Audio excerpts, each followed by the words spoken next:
හරි. හැමෝටම ආයිබෝවන්. සුබ සන්ධ්‍යාවක් දරුවනේ. ඔයගොල්ලෝ අද සම්බන්ධ වෙන්නේ සුපුරුදු පරිදි 2023 උසස් පෙළ ගිණුම්කරණයේ පළවෙනි කණ්ඩායම් පන්තියත් එක්ක මේ පළවෙනි කණ්ඩායම් පන්ති මේක. එතකොට අපි ගිය සතියේ සාකච්ඡා කරලා අවසන් කළා තුන්වන ඒකකය නැත්නම් තුන්වන පාඩම. එතකොට අද මම ආරම්භ කරනවා හතරවන ඒකකය. හතරවෙනි පාඩමට අදාළ නිබන්ධන ඔයගොල්ලන්ට ලබා දීලා තියෙනවා. අපි හතරවෙනි ඒකකය අද සාකච්ඡා කරන්න ආරම්භ කරමු. හරිද? right.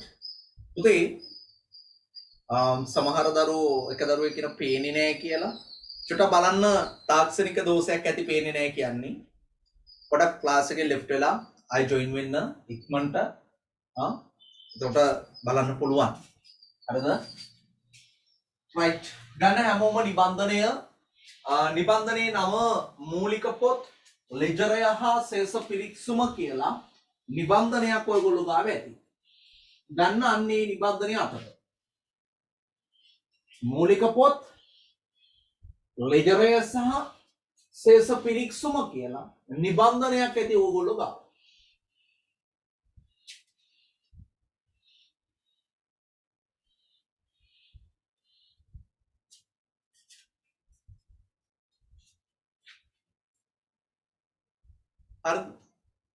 right.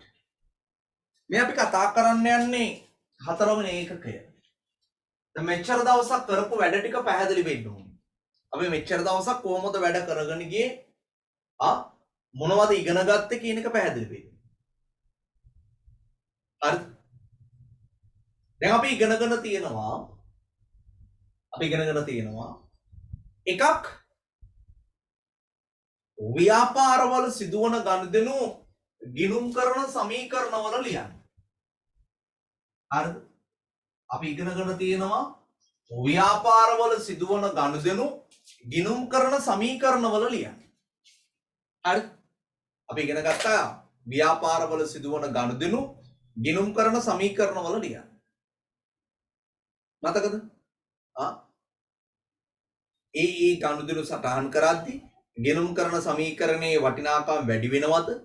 ගිණුම් කරන සමීකරණයේ වටිනාකම අඩු වෙනවද කියලා අපි සාකච්ඡා කළා. මතකද? මතකද අපි ඒක සාකච්ඡා කළා. ව්‍යාපාරවල ගනුදෙනු සිදු වෙද්දී ගිණුම් කරන සමීකරණයේ වත්කම් වැඩි වෙනවද අඩු වෙනවද? ගිණුම් කරන සමීකරණයේ වගකීම් වැඩි වෙනවද අඩු වෙනවද? ගිණුම් කරන සමීකරණයේ ප්‍රාග්ධනය අඩු වෙනවද වැඩි වෙනවද කියලා අපි සාකච්ඡා කළා. මතකද? අපි කිව්වා ව්‍යාපාර ගනුදෙනු වල බලපෑම කොහොමද සමීකරණ ලියන්නේ කියලා අපි කතා කළා.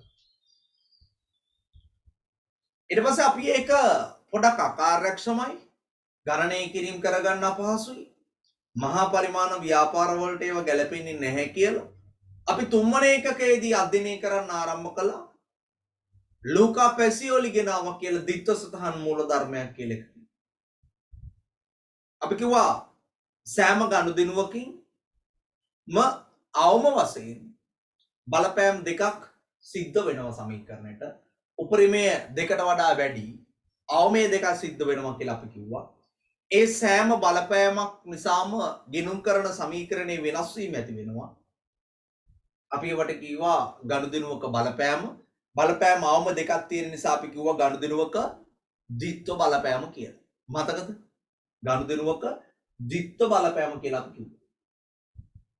එතකොට මේ ගනුදෙනු වල ද්විත්ව බලපෑම අපි සටහන් කරන්න භාවිතා කරා ද්විත්ව සටහන් මූල ධර්ම කියලා જાතිය.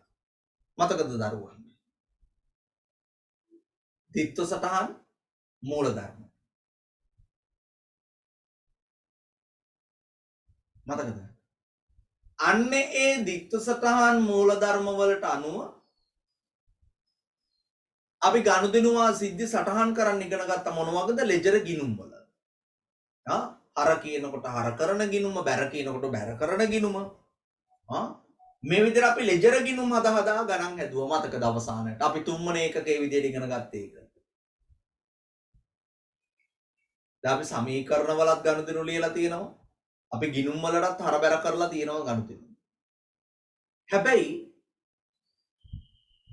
ව්‍යාපාරවල ගනුදෙනු 10ක් 15ක් වෙනවා නම් ව්‍යාපාරවල ගනුදෙනු 20ක් 30ක් වෙනවා නම් ඔය විදියට ගිණුම් හදන්න හරි පහසුයි.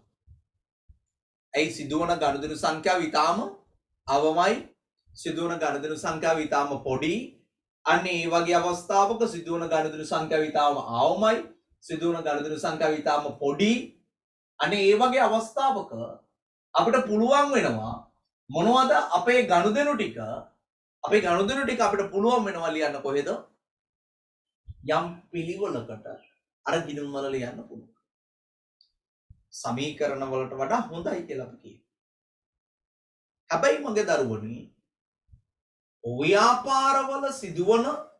ව්‍යාපාරවල සිදුවන ගනුදෙනුවා සිද්ධීන් ප්‍රමාණය ව්‍යාපාරවල සිදුවන ගනුදෙනුවා සිද්ධීන් ප්‍රමාණය සංකීර්ණ වෙද්දී නැත්නම් සිදුවන ගනුදෙනුවා සිද්ධීන් ප්‍රමාණය ඊටාම විශාල සංඛ්‍යාවක් බවට පත් වෙද්දී විශාල ගනුදෙනු සංඛ්‍යාවක් සිදු වෙනවා. හරිද? අපිට අර වගේ ලෙජර් ගිණුම් හදා ඉන්න යනකොට අමාරුයි වැඩේ. ගිණුම් කරන්නේ එපා වෙනවා. ඇයි අද දවසේ හිතන්නකො පුඩ් සිටියා සුපිරි වෙළඳ සලක් කියලා අපි කියන්නේ. පුඩ් සිටියක දවසට ගනුදෙනු කීයක් වෙනවද? රෙදි කඩේක දවසට ගනුදෙනු කීයක් සිදු වෙනවද? පුඩ් සිටියක් ගන්න. පුඩ් සිටියේ දවසට ගනුදෙනු 100ක් වෙනවා. මිනිස්සු 100ක් ඇවිල්ලා බඩු අරන් යනවා. I think ඔය ගනුදෙනු 100ට දීත්ව සතාන් 100ක් ගිණුම් වලට හරබැර කරන්න බෑනේ.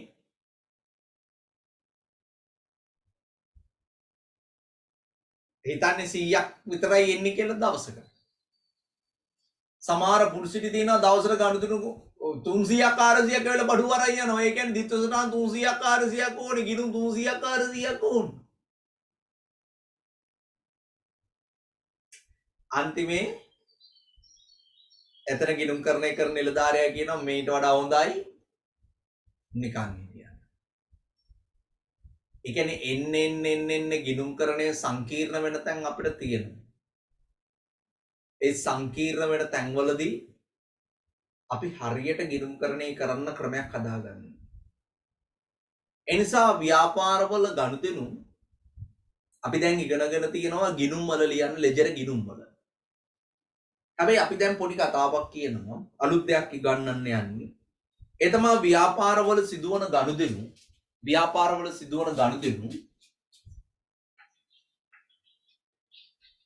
මේ ගනුදෙනු මුලින්ම ලෙජර් ගිණුම් වල ලියන්න එපා. ගනුදෙනු අපි කලින් කරේ ලෙජර් ගිණුම් වල ලියන එකනේ.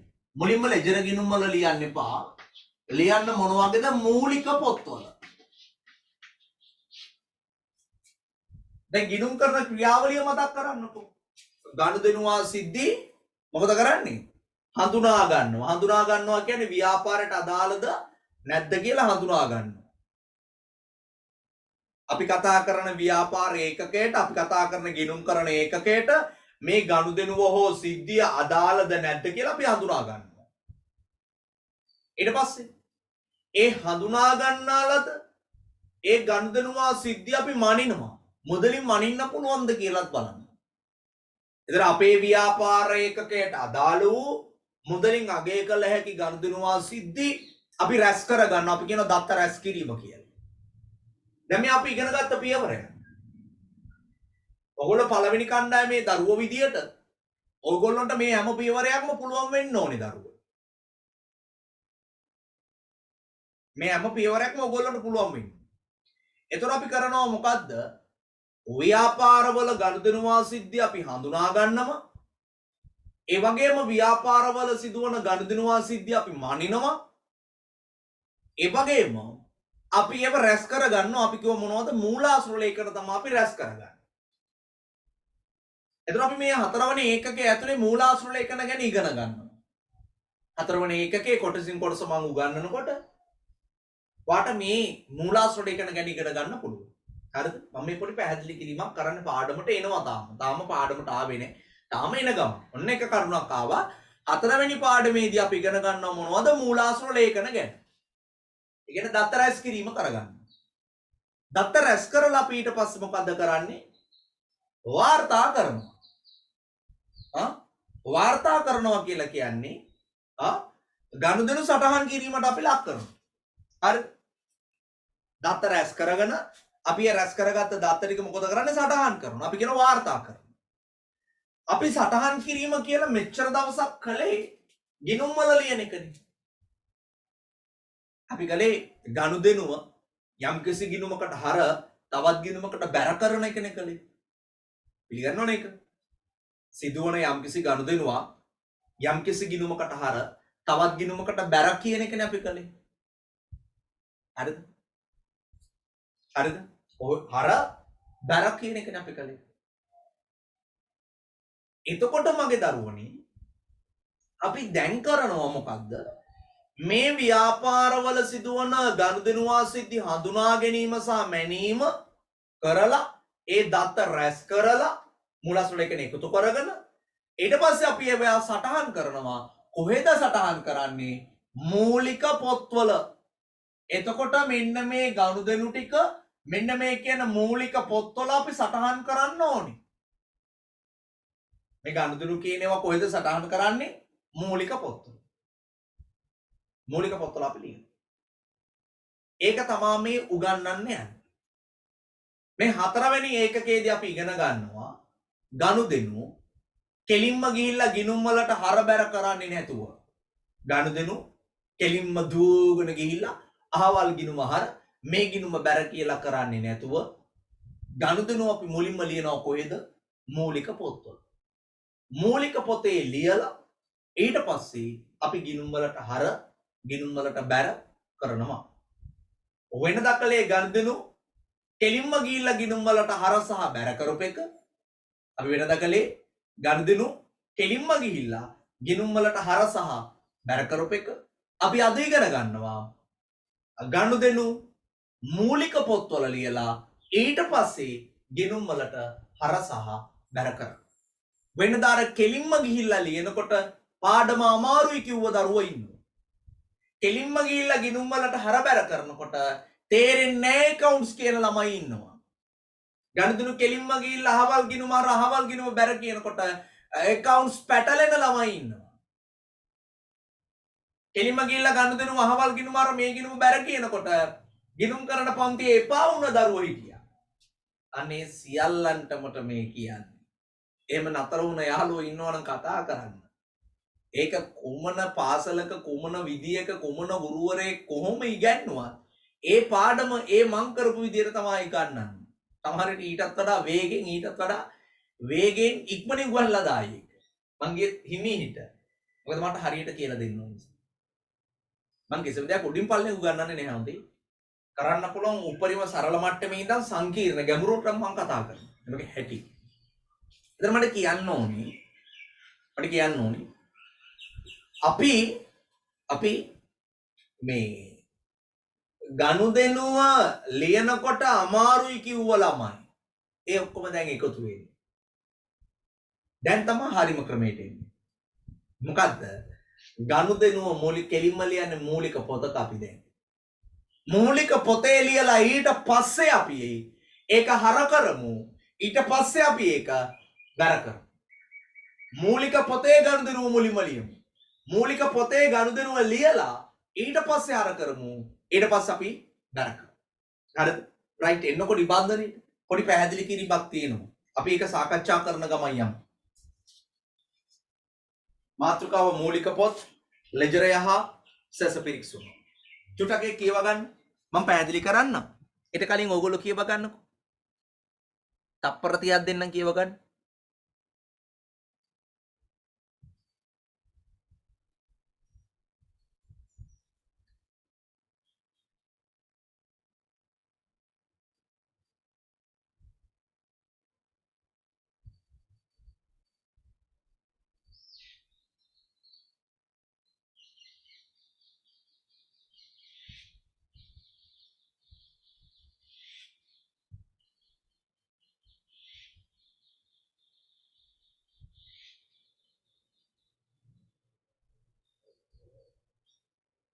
කියව ගන්න.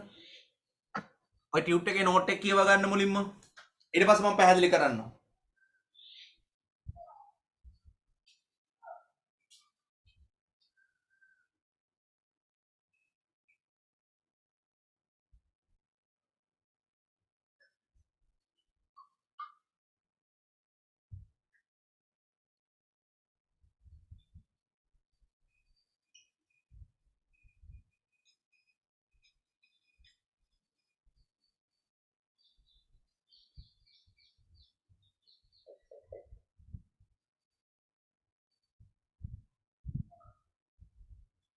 හරිද? රයිට්. අන්න පාඩම කරන් යද්දි ගැටලු ප්‍රශ්න තියෙනවා නම් අහන්න.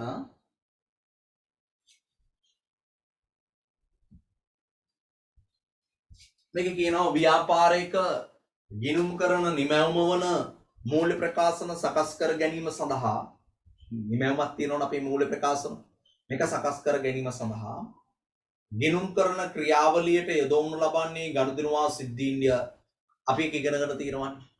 ගිණුම් කරන ක්‍රියාවලියට අපි ගන්න ගනුදෙනුවා සිද්ධීන්.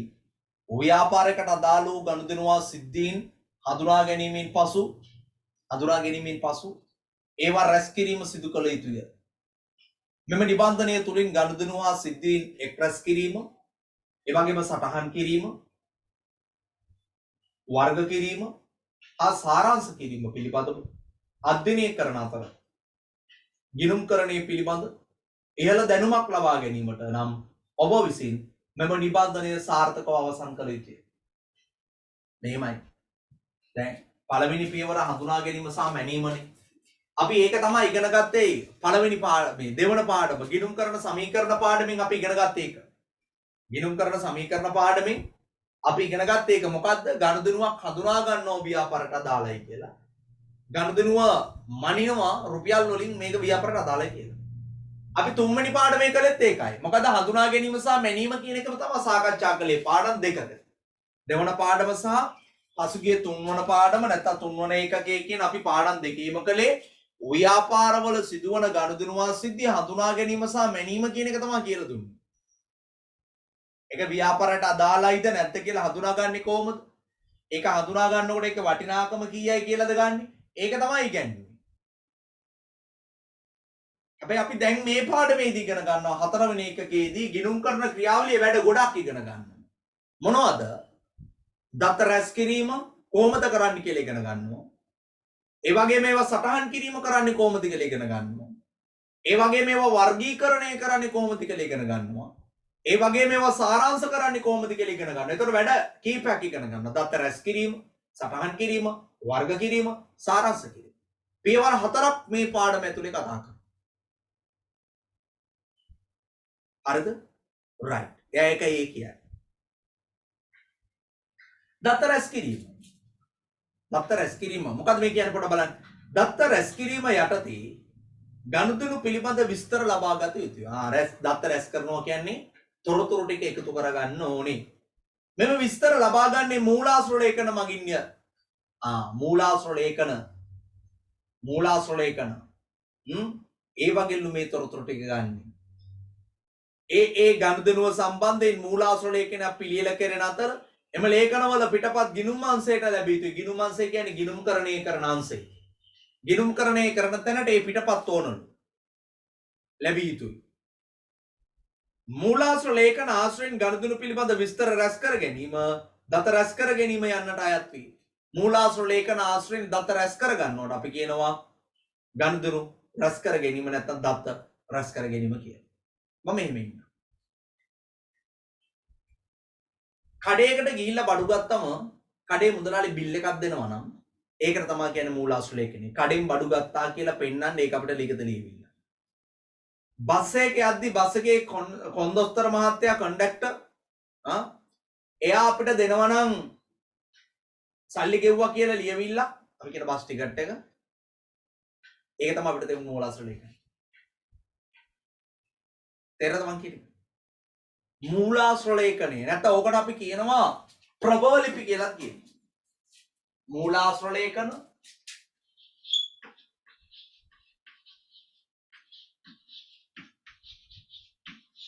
ප්‍රභව ලිපි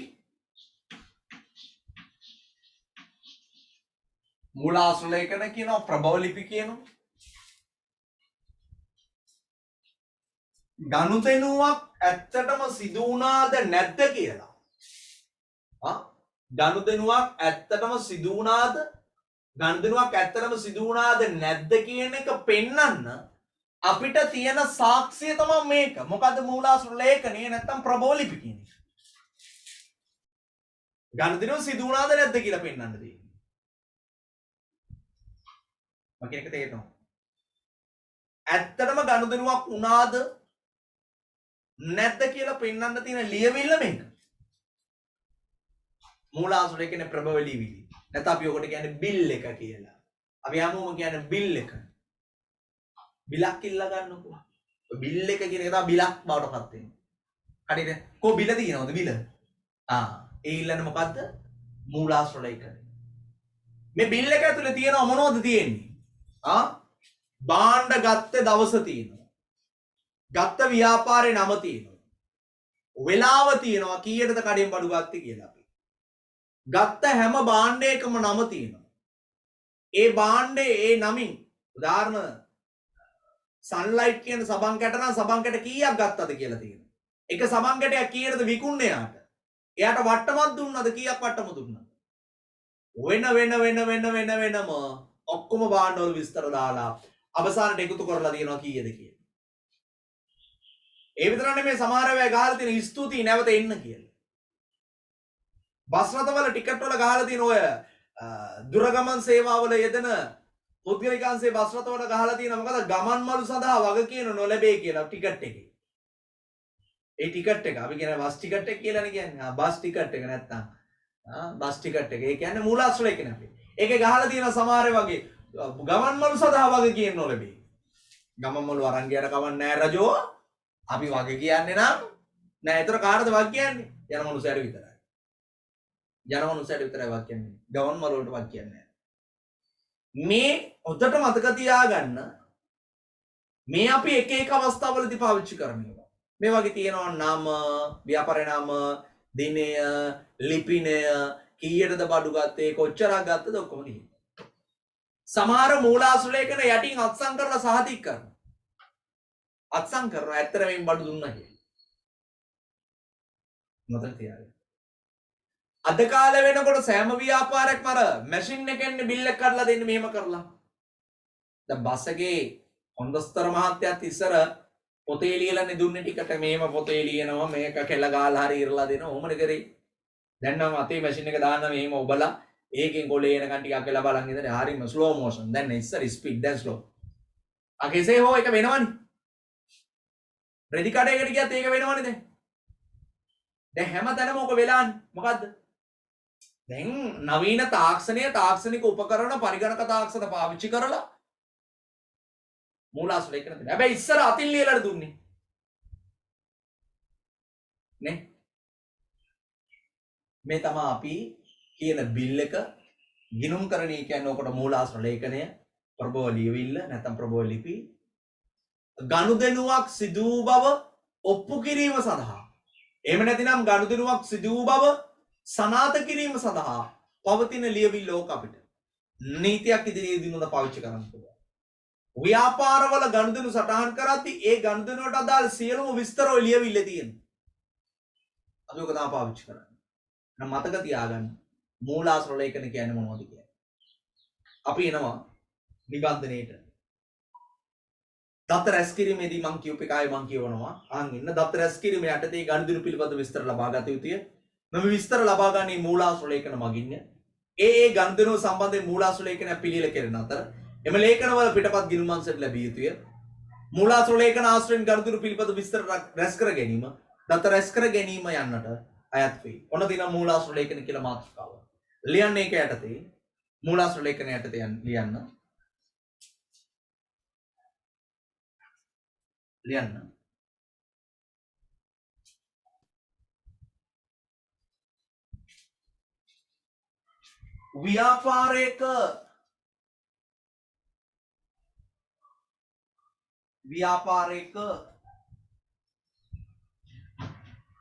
ව්‍යාපාරයක ගනුදෙනුවා සිද්ධීන්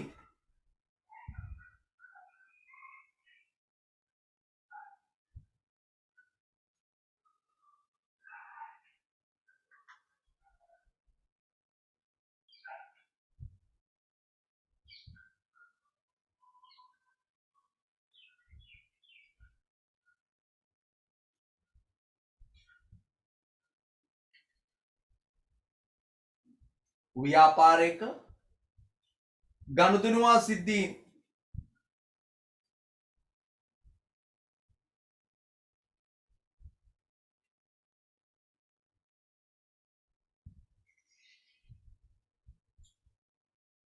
ව්‍යාපාරික ගනුදෙනුවා සිද්ධීන් ඕවලට අදාළව ගනුදෙනුවා සිද්ධීන් වලට අදාළව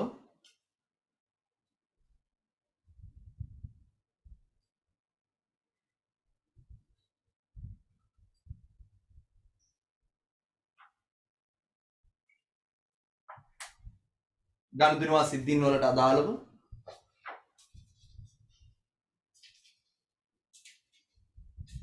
ගනුදෙනුවා සිද්ධීන් වලට අදාළව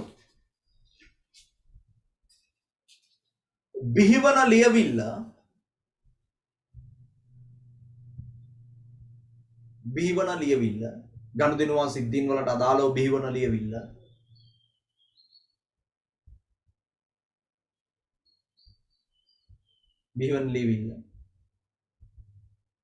මූලාශ්‍ර ලේඛනයක් ලෙස හඳුන්වනු ලබයි.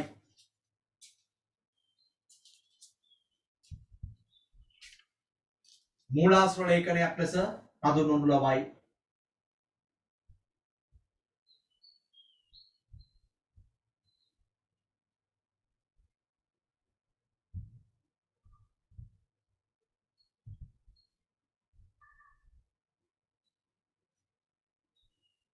ඒකනම ලියන්න. ව්‍යාපාරයකට ගනුදෙනුවක් සිදු වූ බව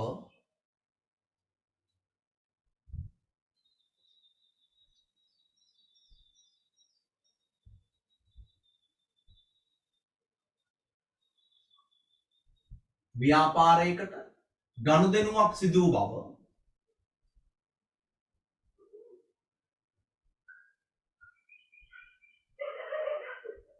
ව්‍යාපාරයකට ගනුදෙනුවක් සිදු වූ බව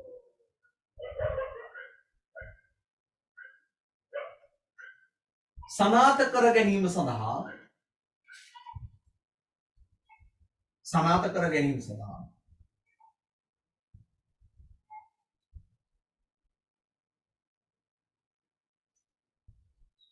සනාථ කර ගැනීම සඳහා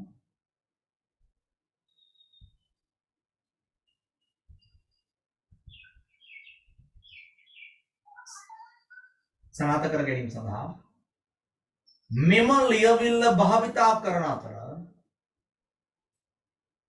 සනාථ කර ගැනීම සඳහා මෙම ලියවිල්ල භාවිතා කරන අතර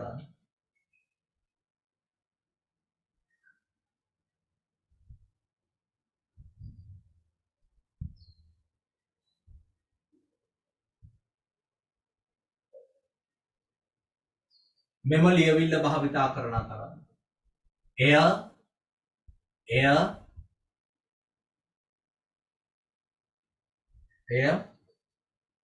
ප්‍රභව ලියවිල්ල නමින්ද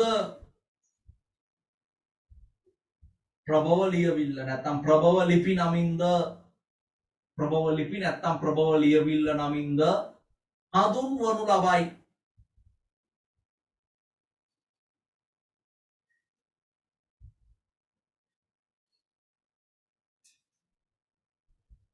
ඒ ප්‍රභව ලියවිල්ල එහෙම නැත්නම් ප්‍රභව ලිපි නමින්ද හඳුන්වනු ලබයි.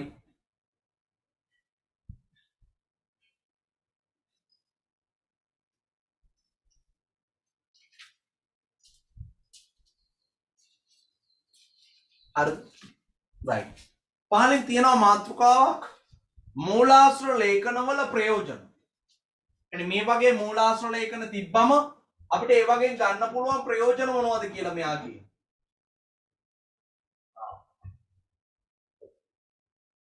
ලියන්නේ ඒක යටතේ එන මූලාශ්‍ර ලේඛන වලින් ගන්න පුළුවන් ප්‍රයෝජන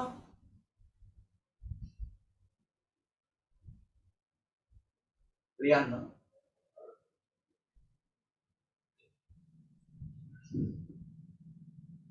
ගනුදෙනු මූලික පොත්වල සටහන් කිරීම සඳහා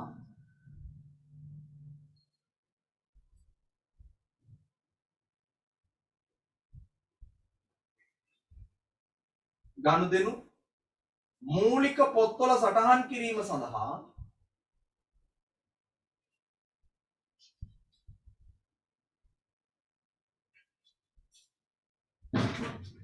ගනුදෙනු මූලික පොත්වල සටහන් කිරීම සඳහා මූලික පොත්වල සටහන් කිරීම සඳහා මූලික ලියවිල්ලක් ලෙස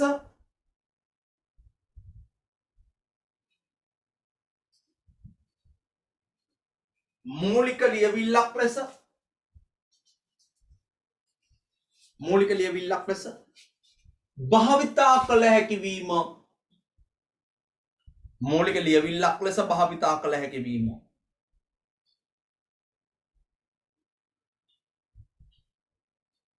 මූලික ලියවිල්ලක් ලෙස භාවිතා කළ හැකි වීම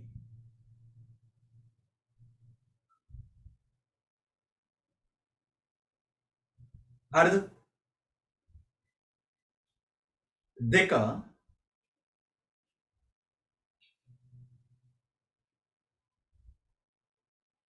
යම් කිසි ගනුදෙනුවක් පිළිබඳ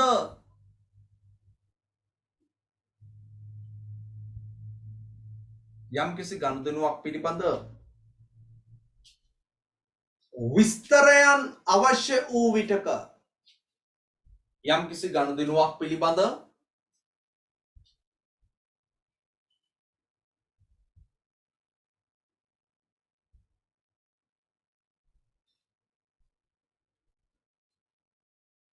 යම් කිසි ගනුදෙනුවක් පිළිබඳ විස්තරයන් අවශ්‍ය වූ විටක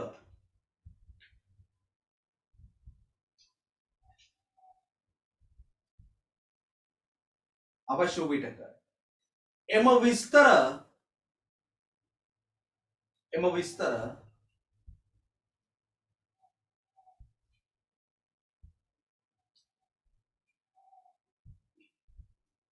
විස්තර ලබාගත හැකි වීම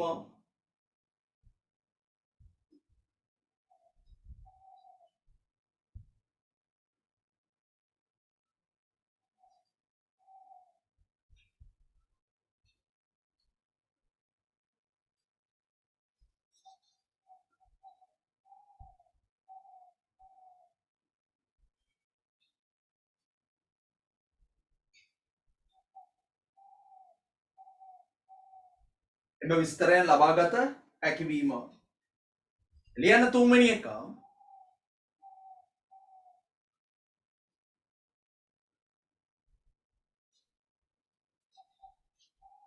ඊළඟ එක තුන්වෙනි එක ගනුදෙනුව හෝ සිද්ධිය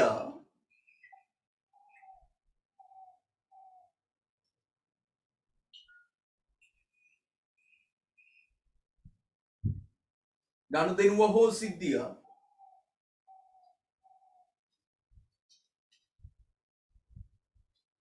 ගනුදෙනුව හෝ සිද්ධිය සනාථ කිරීම සඳහා ඒ කියන්නේ ඇත්තටම මේම ගනුදෙනුවක් වුණා ඇත්තටම මේම සිද්ධියක් වුණා කියලා ඔප්පු කරන්න එපා.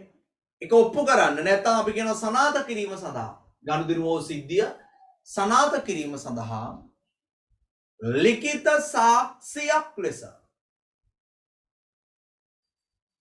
ගනුදෙනුව හෝ සිද්ධිය සනාථ කිරීම සඳහා ලිඛිත සාක්ෂියක් ලෙස ලිඛිත සාක්ෂියක් ලෙස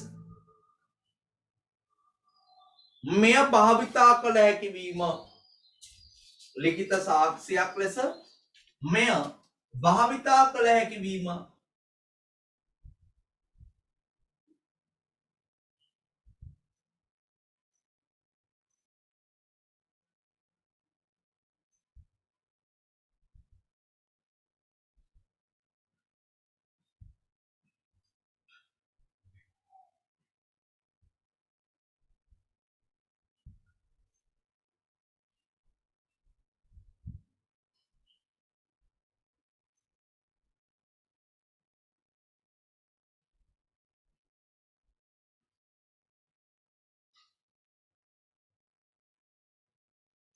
ඒ කියන්නේ සාක්ෂියක් විදියට ඔක භාවිතා කරන්න පුළුවන් නේ. දැන් අර අපි බස් එකේ යනකොට ටිකට් ගත්තද නැද්ද කියලා අහපුවම අපි පෙන්නන්නේ ඕකනේ. ටිකට් ගත්තද නැද්ද කියලා ආපම අපි පෙන්නන්නේ ඕකනේ. ඔයෙන් ටිකට් ගත්තා කියලා. ආයි වගේ ලිඛිත සාක්ෂියක් ලෙස භාවිතා කරන්න පුළුවන්. රයිට්. දරුවෙක් අහනවා දෙවෙනි එක ආයි කියන්නද? රයිට් දෙවෙනි එක. දෙවෙනි එක විදියට මම කිව්වේ මට මතක විදියට අර මේ සම්පූර්ණ විස්තර ගන්න පුළුවන් කියන එක නේද? එක. හරි ලියන්න ඕන දෙවෙනි එක බැරි වුණ කෙනෙක්. ගනුදෙනුව හෝ සිද්ධිය පිළිබඳ විස්තරයන් අවශ්‍ය වූ විටක ගනුදෙනුව සිද්ධිය පිළිබඳ විස්තරයන් අවශ්‍ය වූ විටක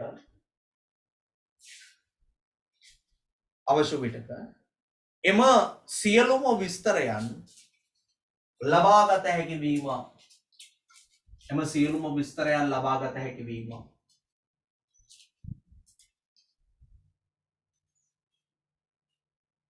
එම සියලුම විස්තරයන් ලබාගත හැකි වීම හරිද? රයිට්. ඊළඟ එක තුනක් කිව්වා. හතරවෙනි එක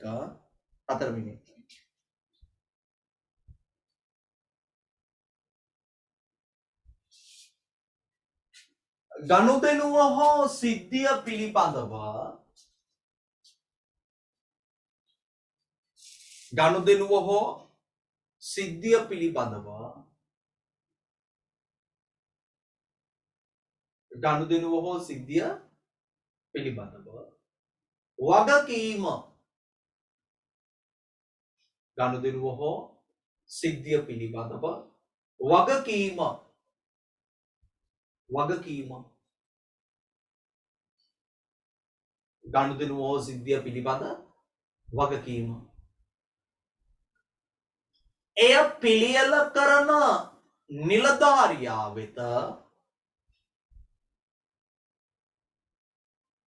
එය පිළියෙල කරන නිලධාරියා වෙතම ගනුදෙනුව සිද්ධිය පිළිබඳ වගකීම එය පිළියෙල කරන නිලධාරියා වෙතම ඒ කියන්නේ මූලාශ්‍රලේඛනයේ හදන නිලධාරියා වෙතම පැවරිය හැකි වීම.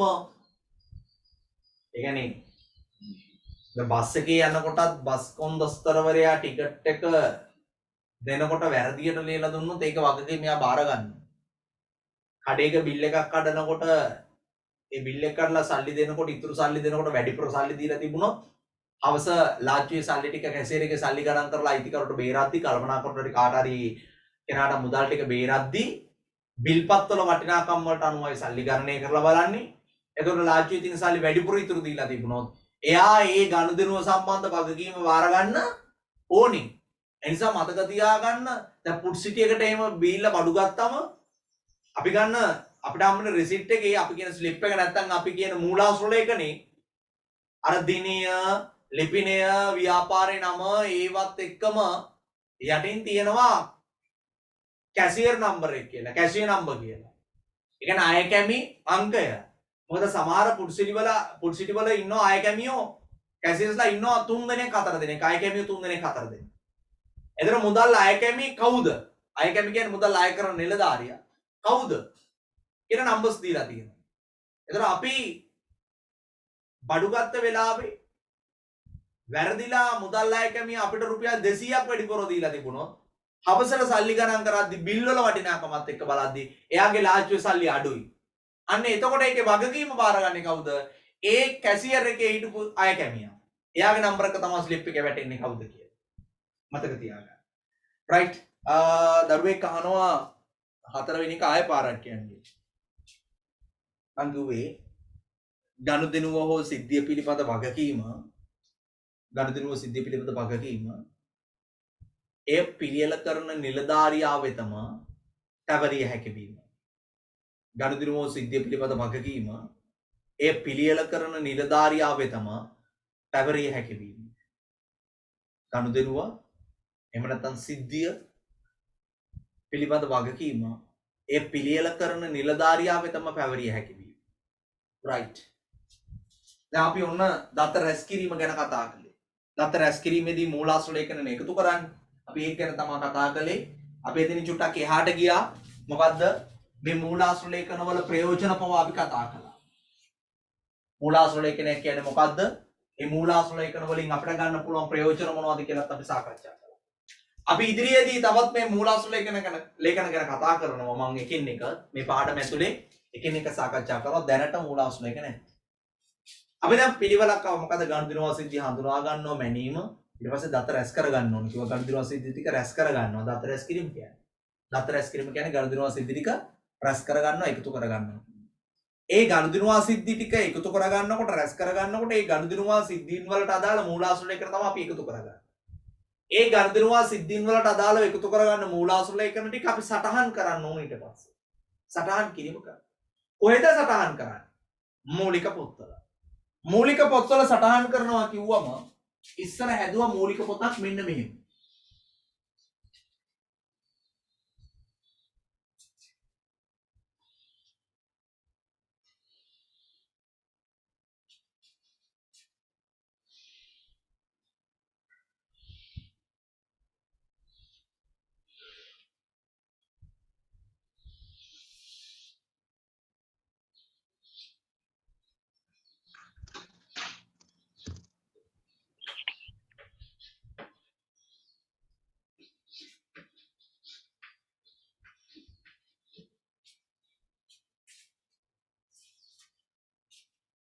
මේකට කිව්වේ ජර්නල් එක.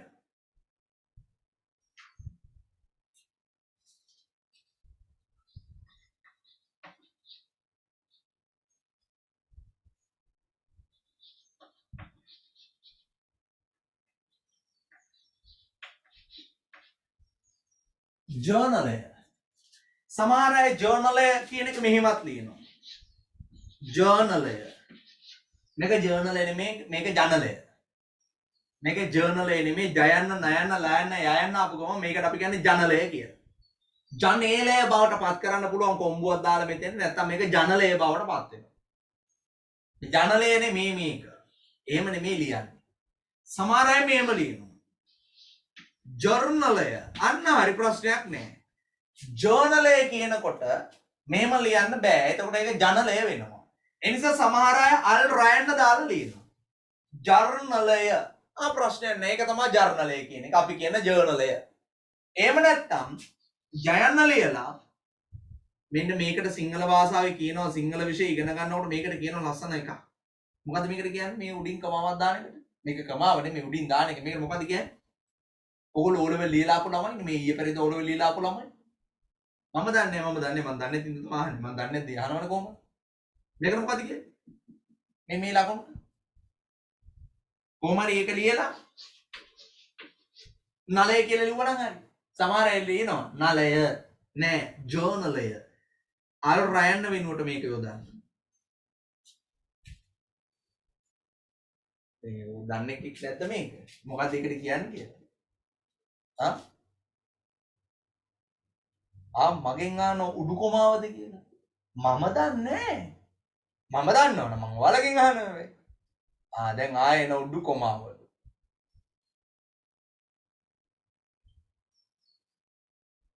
උඩු කොමාවද? උඩු කොමාව කියන්නේ යටින් ආවේ නෑ ඒක උඩින් ආපු නිසා උඩු කොමාව. මන් දන්නේ අහනවා. එතන යටින් එන කොමාව යටි කොමාව. යටින් එන එක යටි කොමාව. උඩින් එන එක උඩු කොමාව. මන් දන්නේ මේක ඒක ඇවිල්ලා accounts වල නැහැ. accounts වල තිබුණා නම් මන් දන්නවා. ඒක ඇවිල්ලා සිංහල භාෂාවේ එක. සමහර ළමයිට ඒක උඩු කොමාව කියලා තමයි ගොඩක් අය කියන්නේ. නේ උඩු කොමාව වෙන්නේ නැති. මම දන්නේ අනික ගමන කියන්න එපා. ඕක දැකපු ගමන් කවුරු හරි මේ මොකද්ද කියලා ඕක කියන්න එපා. උඩු කොමාව කවුද කිව්වේ? ජයසංග සර් කිව්වේ කියන්න බෑ. හේතුව මම දැන් මම පිටම කිව්වා. එක දිගට මං කියන සපත කරලා කියනවා. මම දන්නේ නැහැ. මම ළමයිකින් ඇහුවේ ළමයි තමයි කියන්නේ උඩු කොමාව කියලා. ඉතින් මං ඒතර හිතනවා යටින් එන එක යටි කොමාව වෙන්නේ. කෙසේ හෝ ජර්නල් එක කියලා මෙහෙම ලියන්න එපා. ඒක මෙහෙම නැත්නම් මෙහෙම ලියන්න. මට ඒකයි කියන්නේ. මේක මූලික පොත. මේකේ තියෙනවා දිනයක්. දිනේ කියලා තියෙනවා. මේකේ තියෙනවා මූලාශ්‍ර ලේඛන අංකය කියලා තියෙනවා. මොකද අපි කඩේකින් බඩු ගන්නකොට අපිට හම්බ වෙන මූලාශ්‍ර ලේඛනයේ තියෙන අංකයක්. අපි කඩෙන් බඩු ගන්නකොට අපිට ඒ කඩේ බඩු දෙනකොට දෙනවනේ මූලාසු ලේඛනයක්. ඒ මූලාසු ලේඛනේ තියෙනවනේ අංකයක්. ඒ අංකේ ඒක තමයි මේ මූලාසු ලේඛන අංකය කියලා කියන්නේ. අපි ඉගෙනගෙන තියෙන කන්නේ ඒක තමයි මේ මූලාසු ලේඛන අංකය. විස්තරයක් තියෙනවා. මම කියලා දෙන්නම්. හර බැර කියලා තීරු දෙකක් තියෙනවා. උදාහරණ අපි ව්‍යාපාරයක සිදුවන ගනුදෙනු මුලින්ම මේකේ ලියනවා. ලියලා තමයි ගිණුම් වලට හර බැර කරන්නේ. අපි මේව කතා කරමු. අයිතිකරු රුපියල් ලක්ෂයක මුදල් ප්‍රාග්ධනයේ විදිහට යොදවමු. අයිතිකරු රුපියල් ලක්ෂයක මුදල්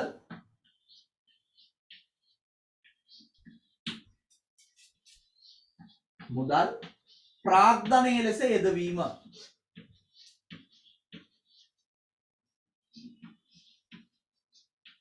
හරි. විනාඩියක් දෙන්නම් හැමෝම පන්තියේ ඉන්නවා හරියටම අද 20ක් 21ක් පන්තියේ ඉන්නවා. අර ගිය සතිය වල ඩබල් ඒටි කරලා සමහර අය නිමාඩුව ගත්තනේ මම වචනයක්වත් කිව්වේ නැති එක. සමහර අය ඩබල් ඒටි විභාග ලියලා සතියක් විතර නිදහස හිටියා. පන්ති පැත්ත බලත කාගෙන. දැන් අද ඉඳන් අය ඇවිල්ලා පන්ති ඉන්න පටන් අරන් ඒ කියන්නේ දැන් හරි ඩබල් ඒටි එක්සෑම් ඉවරයි. ට්‍රිප් යනවා නම් ට්‍රිප් ගියා. ඒ නිදහස ඔක්කොම අරගෙන දැන් ආයේ පන්ති වල ජොයින් වෙලා ඉන්නවා. කිසි ප්‍රශ්නයක් නැහැ. වැඩ ටික කරා යන්න මගේ පුතේ. මගේ ප්‍රශ්නේ විනාඩියක් දෙනව හැමෝටම chat එකට හැමෝම දාන්න ඕන විස්තරය අනිවාර්යෙන්ම. chat එකට හැමෝම දාන්න ඕන අනිවාර්යෙන්ම විනාඩියයි දෙන්නේ. මොකද්ද? රුපියල් ලක්ෂයක මුදල් ප්‍රාග්ධනයේ ලෙස යොදවනවා නම් මට ඕනේ දිත්ව සටහන. හර කරන්නේ කොහෙටද? බැර කරන්නේ කොහෙටද? වටිනාකම ඕනේ නෑ. හර බැර කරන ගිණුම් දෙක පිළිවෙලට ලියන්න. හරේ කුඩින් බැර එක යටින් ලියලා දිත්ව සටහන දාන්න chat එකේ. විනාඩියක් දෙන්නම් හැමෝටම. මේක මට මේකට ඕනේ. උගන්නපු එකක්.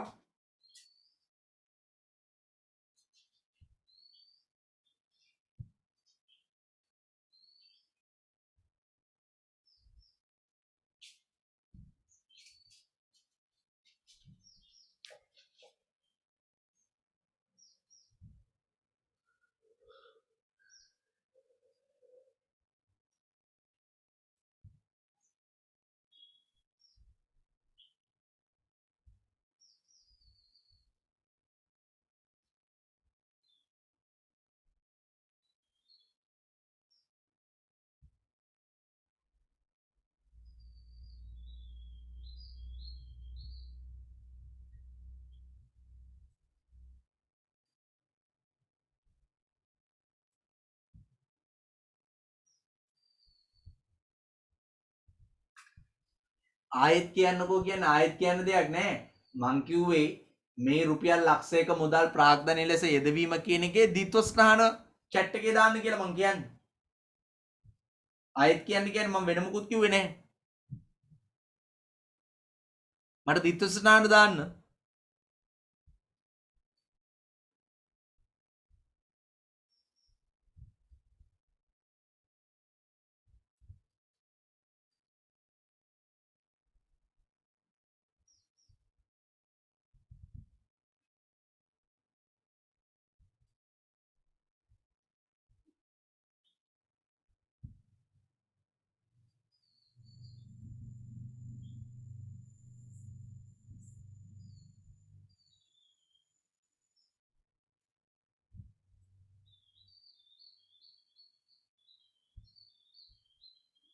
අර කරන ගිණුම මුලින්ම දාන්න බැර කරන ගිණුම ඊළඟට දාන්න.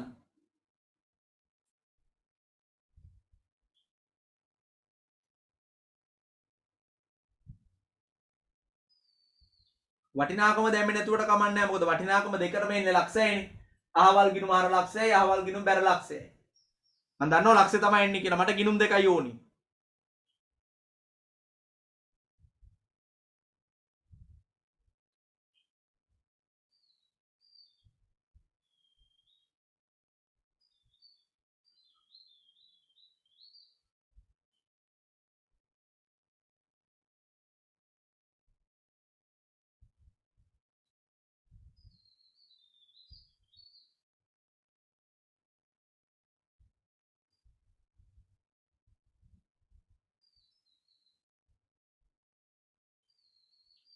තාම දාපු නැති අය ඉන්නවද?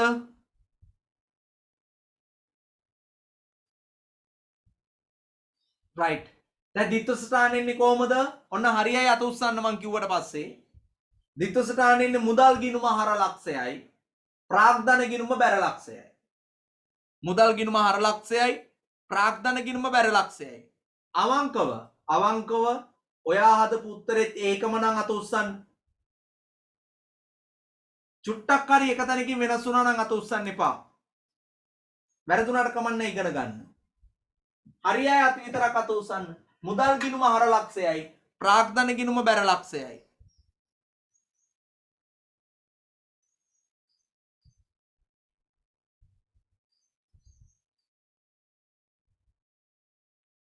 හරිද?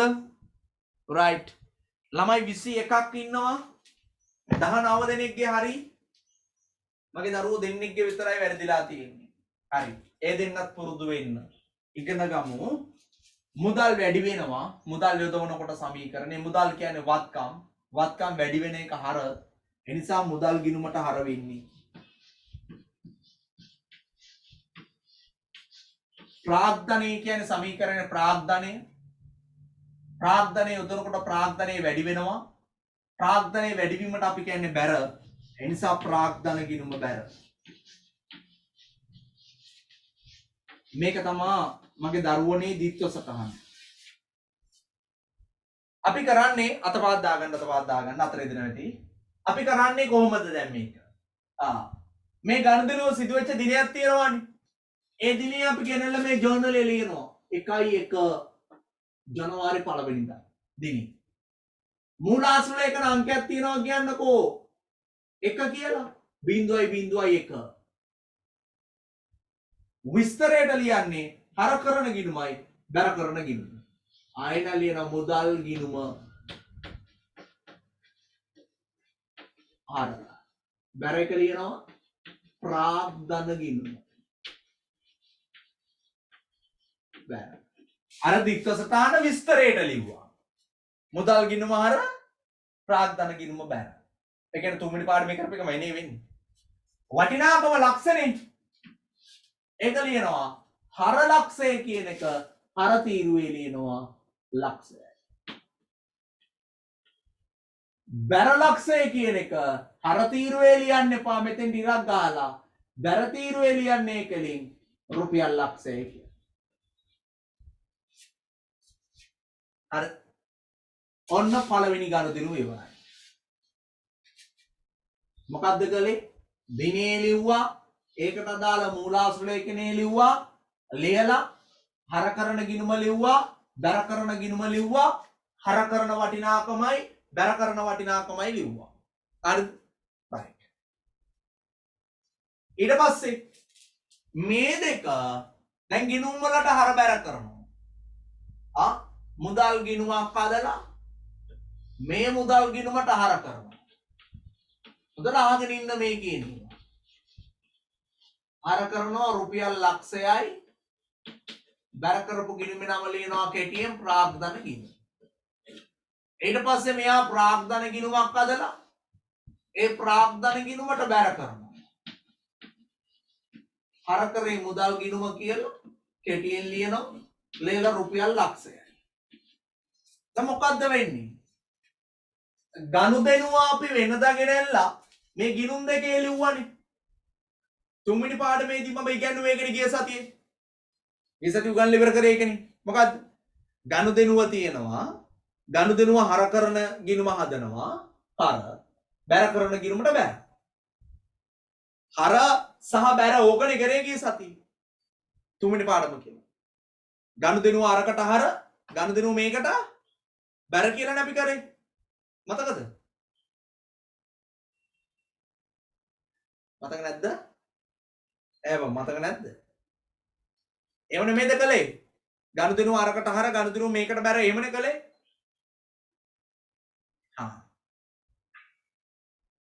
මතකද? එතකොට දැන් පොඩ්ඩක් වෙනස් වුණා. මොකද වෙනස? එකපාරම ඇවිල්ලා මේ ගිණුම් වල ලිව්වේ නෑ. අපි ඇවිල්ලා ලිව්ව මූලික පොතක. මූලික පොතේ නම ජර්නලය. මොකද මූලික පොතේ නම ජර්නලය. අපි මේ ජර්නලය කියන එකේ ලිව්වා හර කරන ගිණුමයි බැර කරන ගිණුමයි. ඊට පස්සේ ඒක ඇවිල්ලා ආයෙ ගිණුම් දෙකට හර බැර කළා. දැන් කලින්ට වඩා ඒ කියන්නේ තුන්වෙනි පාඩමේ කරපු එකට වඩා එක වැඩක් වැඩි වෙලා තියෙනවා. එක වැඩක් එක පියවරයක් වැඩි වෙලා තියෙනවා. මොකද වැඩි වෙච්ච පියවරේ? ගනුදෙනුව ටින් ගාලා ගිහිල්ලා ගිණුමේ ලියන්න තිබ්බ එක දැන් ටින් ගාලා ගිණුමට යන්න බෑ. දැන් මොකද කරන්න ඕනේ? ගනුදෙනුව මූලික පොතේ ලියලා ඊට පස්සේ තමා ඒක ගිණුම් වල ලියන්න වෙන්නේ. පැහැදිලිද? වෙනදා එකපාරම ගිහිල්ලා ගිණුමේ ලියුම මිනිස්සුන්ට දැන් එකපාරම ගිණුමට යන්න පුළුවන්ද මෙහෙම? බෑ. මේව ගිහිල්ලා මගින් අතර වෙනවා. මූලික පොතේ ලියාගෙන ඉතුරු ටික නිදහසේ යන්න. පියවරයක් වැඩි වුණා. මොකද්ද වැඩි වුණ පියවර? මූලික පොතක ලියන්න පටන්. ඒ මූලික පොතට අපි කියනවා ජර්නලය. රයිට්. අපි තව එකක් කරමු. තව ගනුදෙනුවක්. ඒක මකන්නම්. ඒක උන්නේ නෑනේ.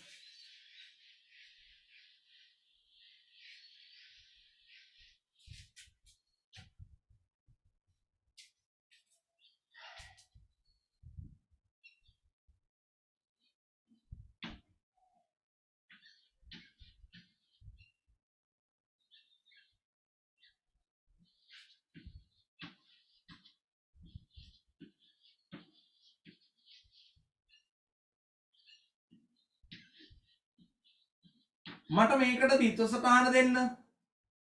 මොකක්ද ගනුදෙනුව? ව්‍යාපාරය රුපියල් 2000ක විදුලි වියදම් ගෙව්වා. ව්‍යාපාරය රුපියල් 2000ක විදුලි වියදම් ගෙව්වා. හරි. කලින් වගේම chat එකේ දාන්න. හැමෝම දාන්න ඕනද? හර කරන ගිණුමයි බැර කරන ගිණුමයි මට වටිනාකම ඕනේ නැහැ. හර කරන ගිණුමයි බැර කරන ගිණුමයි ඒ වුණාට ඕනේ. දාන්න බලන්න.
හරි.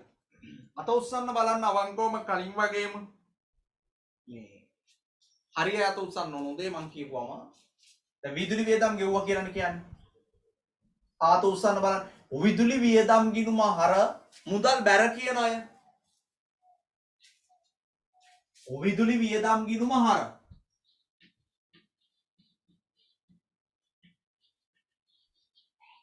විදුලි වියදම් ගිණුම හර 2000යි. මුදල් ගිණුම බැර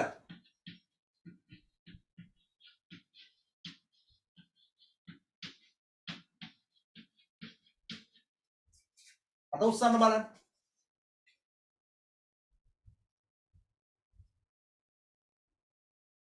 විදුලි වියදම් ගිණුම හර මුදල් ගිණුම බැර. මෙන්න 16යි හොඳේ. අතර කලින් එකේ 19ක් හිටියා. දැන් 16 තුන් දෙනෙක්ගේ අඩු වුණා.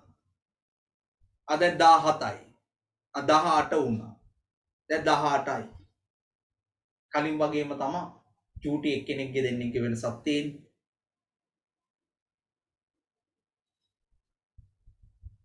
ඇත්තටම මම දෙයක් කියන්නද? වැරදුන අය කමක් නැහැ. අමාරු අය හරි කමක් නැහැ. මොනවා හරි එහෙම ගැටලුවක් තියෙනවා නම් දිත්ත සටහන් කරද්දී ඔයගොල්ලෝ මට WhatsApp message එකක් දාලා අහන්න හොඳේ. සද්ද නැතුව නම් ඉන්න එපා. එහෙම වුණොත් වෙන්නේ වැඩේ අවුල් යන එකනේ. ඒ නිසා අමාරු තැන් ප්‍රශ්න තියෙන තැන් වලදී අහන්න. හරිද? right. දැන් ඔන්න මම ඒකේ දිත්ත සටහන ලිව්වා. ජර්නල් එක ඇතුලේ හර ගිනුම බැර ගිනුම. වටිනාකමත් ලිව්වා හර බැර කියලා. ඉතින් අපිට අංකයකුත් දියන්න පුළුවන් 0.02 මූලාසු ලේඛන අංකයේ ජනවාරි 2 වෙනිදා. කවදාද දිනේ?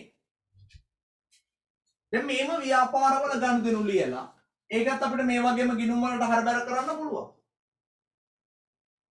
අර එතකොට මතක තියාගන්න අතපහත් දාගන්න.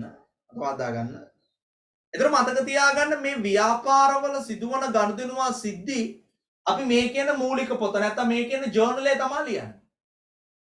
මේ කියන මූලික පොත නැත්නම් මේ කියන ජර්නල් එක තමයි අපි ගනුදෙනුවා සිද්ධි ලියන්නේ. එතකොට ව්‍යාපාරවල සිදුවන ගනුදෙනුවා සිද්ධි මේ කියන මූලික පොත ඇතුලේ අපි ලියද්දී මුදල් ලැබීම් සිදුවන ගනුදෙනු තියෙනවා. මුදල් ගෙවීම් සම්බන්ධ ගනුදෙනු තියෙනවා. භාණ්ඩ ණයට ගැනුම් සම්බන්ධ ගනුදෙනු තියෙනවා. භාණ්ඩ ණයට විකුණුම් සම්බන්ධ ගනුදෙනු තියෙනවා. ස්ථාවරවත්කම් ණයට ගැනුම් සම්බන්ධව ගනුදෙනු තියෙනවා. ස්ථාවරවත්කම් ණයට විකුණුම් සම්බන්ධ ගනුදෙනු. එක වර්ගවල ගනුදෙනු තියෙනවානේ. ආදායම් වලට අදාළ ගනුදෙනු, එතකොට වියදම් වලට අදාළ ගනුදෙනු මෙහෙම ගනුදෙනු තියෙනවා. එතකොට මේ ආදායම් වලට අදාළ ගනුදෙනු, මේ වියදම් වලට අදාළ ගනුදෙනු, මේ ලැබීම්, මේ ගෙවීම් මේ ඔක්කොම අපි මේකේ ලියන්නේ. එකින්. බැරි වෙලාවත් ව්‍යාපාර අයිතිකරු ඇහුවොත් අපි ණයට ගැනුම් කොච්චර කරලා තියෙනවද කියලා ඇහුවොත් අපිට මේ මූලික පොතෙන් උත්තරයක් දෙන්න බෑ. අර නිකම්ම ගනුදෙනු ලෙජර් ගිණුම් වල ලිව්වෙත් නැත්තේ ඒ ලියන එක නතර කරන්නේ තොන්න ඔය ප්‍රශ්න නිසා. මොකද්ද? හදිසියකදී අපිට තොරතුරු ලබා ගන්න අමාරුයි. ගනුදෙනු නිකම්ම ගිණුම් වල ලිව්වා. ගාණක් වැරදුනත්, ගිණුම් කරන්නේ වැරදුනත් අපිට ඒව නිවැරදි කරගන්න අමාරුයි. ඒ වගේම තමයි මේ මූලික පොතේ ලිව්වම ව්‍යාපාරවල ගනුදෙනු සංඛ්‍යාව වැඩි වෙන්න මේ මූලික පොතේ ලියනවා. ඒ ලිව්වම ඒක අපැහැදිලි වෙනවා. එනිසා අපි අතීතයේ මේ මූලික පොත පාවිච්චි කරා ගනුදෙනු සටහන් කරන්න. නමුත් වර්තමානයේදී අපි මේ මූලික පොත ඇතුලේ තියෙන ගනුදෙනු වෙනම වර්ග කරගත්තා. එක් වරකට වඩා වැඩි වාර ගණනක් වගේ සිදුවන ගනුදෙනු තියෙනවනේ ව්‍යාපාරවල. භාණ්ඩ ණයට ගැනුම්, භාණ්ඩ ණයට විකුණුම්, මුදල් ලැබීම්, මුදල් ගෙවීම් වගේ මෙන්න මේ වගේ ගනුදෙනු අපි වර්ග කරගත්තා. විශේෂිත ගනුදෙනු කියලා. මේ මූලික පොතේ ලියන ගනුදෙනු අපි වර්ග කරා කොටස් දෙකකට. එකක් විශේෂිත ගනුදෙනු.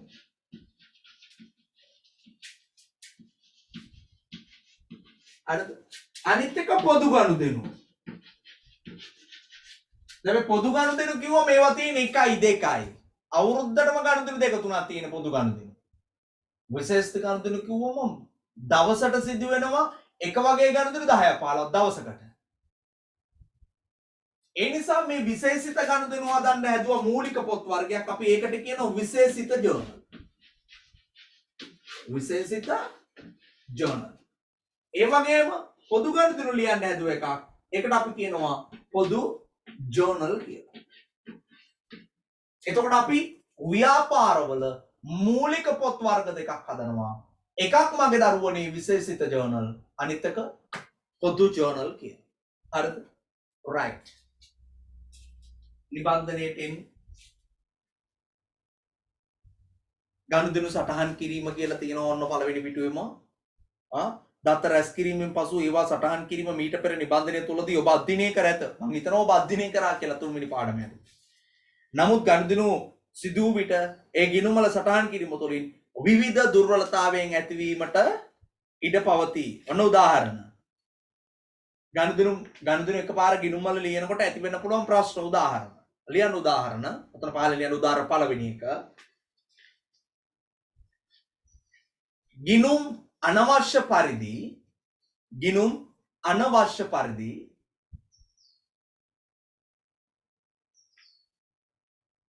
ගිණුම් අනවශ්‍ය පරිදි ගිණුම් අනවශ්‍ය පරිදි දීර්ඝ වීම. දැන් ගනුදෙනු 50ක් විතර ලිව්වොත් මුදල් ගිණුම එන්න රූල් 5 පහලට යනවා. ඒ අනවශ්‍ය පරිදි දීර්ඝ වෙනවා. ඒවා නතර කරගන්න. ගිණුම් අනවශ්‍ය පරිදි දීර්ඝ වීම. පළවෙනි එක ගිණුම් අනවශ්‍ය පරිදි දීර්ඝ වීම. එක දුර්වලතාවය. දෙවෙනි එක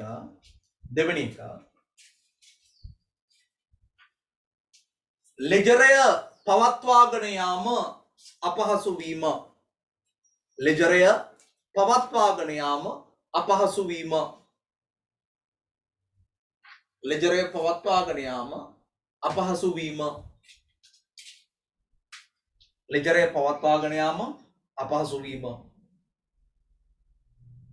ලෙජරය පවත්වාගෙන යාම අපහසු වීම. 3 වැරදි සිදුවීමේ ඉඩකඩ වැඩිවීම. වැරදි සිදුවීමේ ඉඩකඩ වැඩිවීම.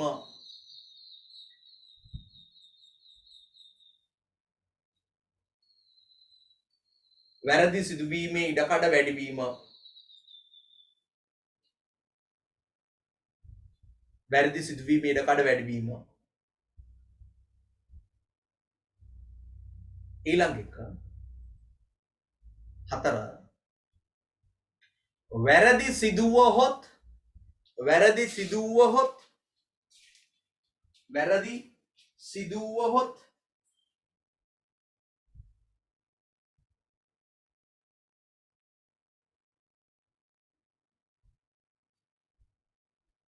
වැරදි සිදුවහොත් ඒවා අනාවරණය කර ගැනීම.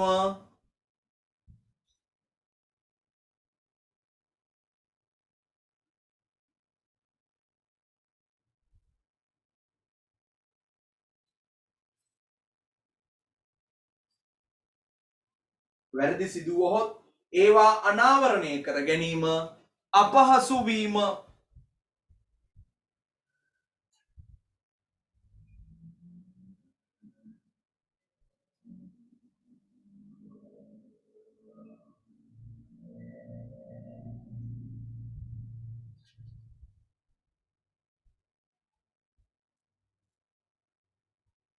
ඒවා අනාවරණය කර ගැනීම අපහසු වීම.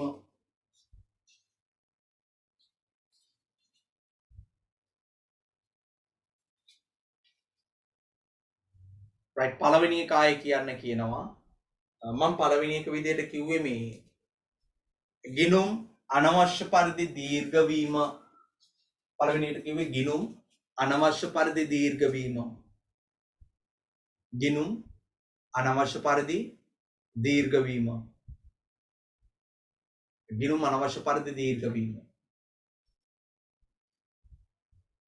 ගිණුම් අනවශ්‍ය පරිදි දීර්ඝ වීම.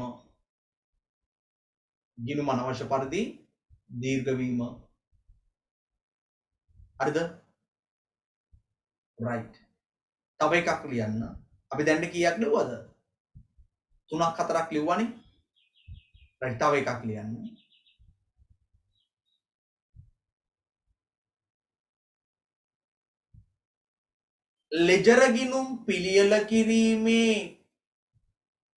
ලෙජර ගිනුම් පිළියෙල කිරීමේ කටයුතු ලෙජර ගිනුම් පිළියෙල කිරීමේ කටයුතු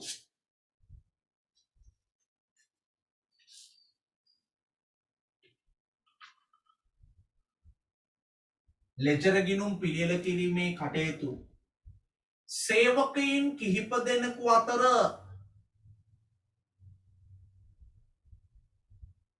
ලෙජර ගිනුම් පිළියෙල කිරීමේ කටයුතු සේවකයින් කිහිප දෙනෙකු අතර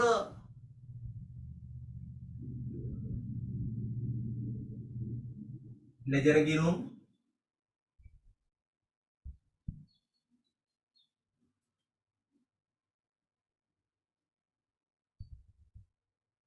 ලෙජර ගිනුම් පිළියෙල කිරීමේ කටයුතු සේවකයින් කිහිප දෙනෙකු අතර බෙදා දීමට නොහැකි වීම නිසා බෙදා දීමට නොහැකි වීම නිසා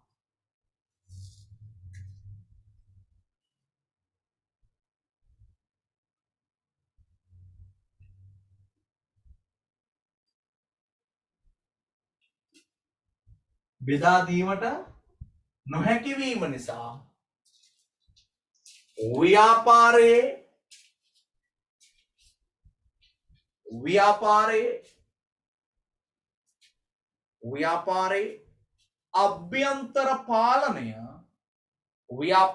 අභ්‍යන්තර පාලනය